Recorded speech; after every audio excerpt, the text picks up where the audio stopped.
The Water for All Partnership is an EU-funded initiative for scientific research and innovation for the water sector. Its goal is to tackle water challenges to face climate change, help to achieve the United Nations Sustainable Development Goals, and boost Europe's competitiveness and growth to achieve a water-smart society. The Pillar D of Water for All, led by Water Europe, intends to demonstrate the efficiency of innovative solutions through the water-oriented living labs. This is a series of interviews to the frontrunners water-oriented living labs that will join forces and collaborate in the next phases of the program. Enjoy the series.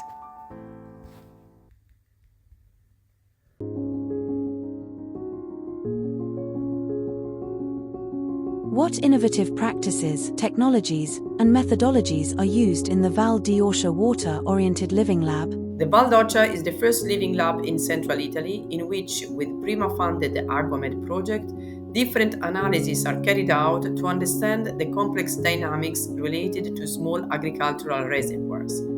Val d'Orcia has more than 1,000 reservoirs, which have been mainly realized in the 80s and are currently underutilized. Their rehabilitation is crucial for providing additional water to be used for irrigation.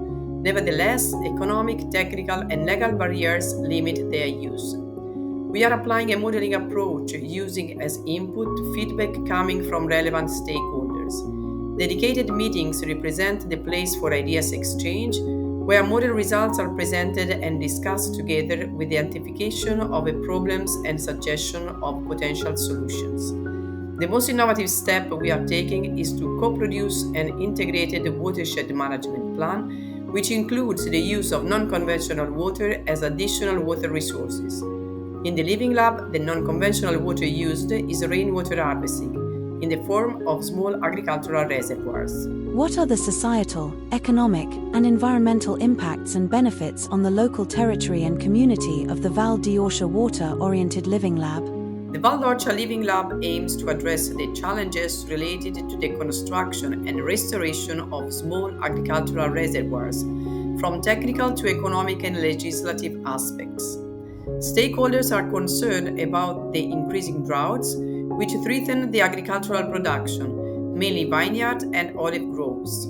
They agree that restoring existing reservoirs and creating new ones may represent a solution.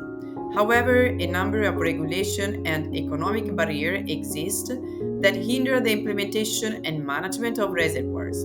The discussion with the stakeholders and the identification of solution of the multiple use of the reservoir can contribute to the sustainability of high-quality agricultural production, reducing the risk of flooding, reducing groundwater overexploitation, and contributing to maintain river environmental flow, increasing water storage, guaranteeing water availability for emergency irrigation, represents a viable solution to improve the economic sustainability of farms. What lessons have been learned, and what challenges have you faced? How did you overcome them? Involving stakeholders and asking them to participate in in-present workshop is a challenge. For the success of the participatory approach, stakeholders' active presence is fundamental. It is crucial to establish a good relationship from the beginning, try to present the objectives and the steps to be taken, and communicate via mail, phone calls, social media. It is necessary to adapt the activities to the characteristics of the local case study. It is important to transmit the central role that their participation has for making them integral part of the process and feel them actors in the identification of problems and solutions. We noted improvements on the approach stakeholders showed from the first to the third workshop, testifying the changes in their feeling on the importance of exchange ideas and debating during in-presence events. What is the future vision now? Can you provide some tips and tricks for WALs currently in the establishment process?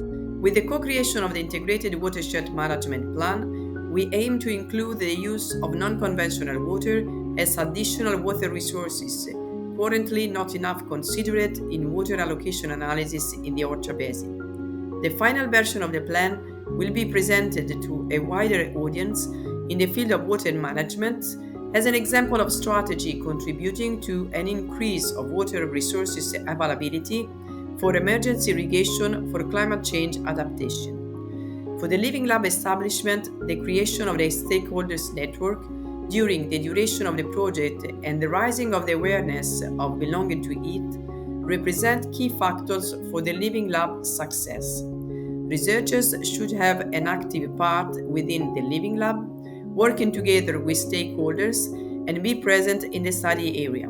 Only with this trust-building process it would be possible to enable discussion and guarantee real innovative solutions.